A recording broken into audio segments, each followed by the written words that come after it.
નમસ્કાર મિત્રો, કિસાન પોકેટ ચેનલમાં આપનું દિલથી સ્વાગત છે। દેશ, દુનિયા, ગુજરાત અને ખેડૂતને લગતા સૌથી મહત્વના સમાચાર જાણીએ તે પહેલા ચેનલમાં નવા છો તો ચેનલને જરૂરથી સબસ્ક્રાઇબ કરી લેજો। હચમચાવી નાખતી ઘટના સામે આવી। ઘરમાં લાગેલા એસી યુનિટમાં આગ ફાટી નીકળતા આખા પરિવારનું થયું મોત। હરિયાણાના ફરીદાબાદમાં એક દુઃખદ ઘટના બની છે, જેમાં ઘરમાં લાગેલા એસી યુનિટમાં આગ ફાટી નીકળતા આખો પરિવાર મોતને ભેટ્યો। આજથી ગુજરાત વિધાનસભાના ત્રિદિવસીય સત્રની શરૂઆત। વિજય રૂપાણીનો પરિવાર પહોંચ્યો વિધાનસભા। ભરૂચના જંબુસર આમોદના ધારાસભ્ય ડીકે સ્વામીએ પૂરગ્રસ્ત ગામોની મુલાકાત લઈ ગ્રામજનોની સમસ્યા સાંભળી। કર્ણાટકના માંડ્યા જિલ્લામાં ગણપતિ વિસર્જન દરમિયાન કોમી અથડામણ થતા પથ્થરમારા થયા બાદ ફેલાયો તણાવ। ભારે પોલીસ બંદોબસ્ત ગોઠવવામાં આવ્યો। વિધાનસભા સત્રના પહેલા દિવસે જ આમ આદમી પાર્ટી ધારાસભ્યોની નારેબાજી। ગોપાલ ઇટાલિયાએ જનતાના પ્રશ્નોને લઈ સવાલો કર્યા। લાલ કિલ્લા પરિસરમાંથી 1 કરોડના કિંમતનું સોનાના કળશની ચોરીનો પર્દાફાશ। હાપુડમાંથી ઝડપાયેલ આરોપીની ચોંકાવનારી કબૂલાત। ભાજપ 2021 વાળી ફરીથી કરશે, રિપીટ કરશે પોતાની જૂની થિયરી। 2-4 મંત્રીઓને છોડીને બાકીનામાં ફફડાટ ફેલાયો। 10 વર્ષના બાળકને હાર્ટ એટેક। રમતી વખતે ગભરામણ થતા દોડીને ઘરે ગયો। માના ખોળામાં લીધા સહેલા શ્વાસો।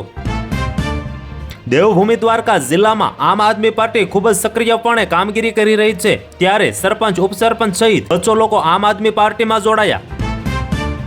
ગુજરાતના વધુ એક શહેરમાં હેલ્મેટ ફરજિયાત। બાઇક પર પતિ પત્ની સાથે બાળકે પણ પહેરવું પડશે હેલ્મેટ। વિધાનસભામાં સરકારે સરકારી જમીન પર થયેલા દબાણોના આંકડા રજૂ કર્યા। સામે આવી પાટણ અને બનાસકાંઠાની સ્થિતિ। ખેડૂતો માટે મહત્વના સમાચાર। ખેડૂતો માટે ડેટા સેન્ટર બનશે। હવે એક જ ક્લિકથી 7/12ના ઉતારાથી લઈ તમામ દસ્તાવેજ મળી રહેશે। ટ્રમ્પે બરાબર કર્યું। ભારત પર અમેરિકી ટેરિફ લગાવવાના નિર્ણયને યુક્રેનના રાષ્ટ્રપતિએ યોગ્ય ગણાવ્યો। ટ્રમ્પની નજર રશિયાના તેલ પર કેમ અટકી? ભારત માટે ચિંતાજનક ખુલાસો। અમેરિકન મંત્રીનું સામે આવ્યું મોટું નિવેદન। નેપાળમાં સોશિયલ મીડિયા પ્રતિબંધ બાદ ભારે બબાલ। સંસદમાં ઘૂસ્યા GENZ પ્રદર્શનકારીઓ। સ્થિતિઓ તણાવપૂર્ણ। ગુજરાતીઓ ભણવાના નામે સ્ટુડન્ટ વિઝા લઈને કેનેડા પહોંચી જતા હતા, પરંતુ હવે કેનેડાએ રેકોર્ડ બેંક સંખ્યામાં ભારતીય વિદ્યાર્થીઓની વિઝા અરજીઓ રદ કરી। ગુજરાત વિધાનસભાના ત્રિદિવસીય સત્રની આજથી શરૂઆત। કોંગ્રેસ વિધાયક જિગ્નેશ મેવાણી લડી લેવાના મૂડમાં। ટેરિફ પછી હવે ભારતીયોને વધુ એક મોટો ઝટકો। અમેરિકાએ વિઝા ઇન્ટરવ્યુના નિયમોમાં કર્યા મોટા ફેરફારો। યુએસમાં ખુલ્લામાં લઘુશંકા કરતા અટકાવાયો તો શખ્સે હરિયાણાના યુવાનને ગોળી ધરોબી દીધી।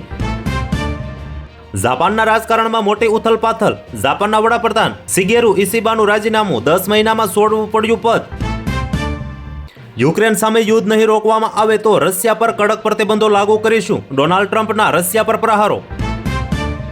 નેપાળમાં સોશિયલ મીડિયા બેન થતા બબાલ। યુવાનો સંસદમાં ઘૂસ્યા। ફાયરિંગમાં 6 લોકોના મોત, 80 લોકો ઇજાગ્રસ્ત। પહેલા ખાડા દૂર કરો। રાજકોટમાં હેલ્મેટ માટે પોલીસ સ્પેશિયલ ડ્રાઈવ સામે લોકોમાં રોષ। દુર્ઘટનામાં બાળક દિવ્યાંગ થાય તો 4 ગણું વળતર। સુપ્રીમ કોર્ટનો ઐતિહાસિક ચુકાદો। મુંબઈના લાલબાગ ચા રાજા ગણેશોત્સવમાં મંડળને આ વર્ષે વિચિત્ર પરિસ્થિતિનો સામનો કરવાનો વખત આવ્યો। ભરતી ઓટના વિઘ્નથી લાલબાગ ચા રાજાનું 36 કલાક બાદ વિસર્જન કરવામાં આવ્યું। શહેરમાં 14 આતંકવાદીઓ 400 કિલો RDX સાથે ઘૂસ્યા। 34 વાહનોમાં માનવ બોમ્બની ધમકી આપી। નાણાકીય ક્ષેત્રે AIના ઉપયોગમાં જોખમ। સંચાલનને ગંભીરતાથી લેવા સૂચન। બનાસકાંઠાના કલેક્ટર અને SP ટ્રેક્ટરમાં બેસીને લોકો સુધી પહોંચ્યા। પાણી ભરાયેલા વિસ્તારની લીધી મુલાકાતો। રઘુવંશી યુવાન શક્તિ સંઘનું જનક્રાંતિ સંમેલન યોજાયું। મોટી સંખ્યામાં જનમેદની ઉમટી પડી। મ્યાનમારની ગેંગના નર્ક જેવા ત્રાસમાંથી 2 ગુજરાતી યુવકનો છુટકારો। સુરત પોલીસનું સફળ ઓપરેશન।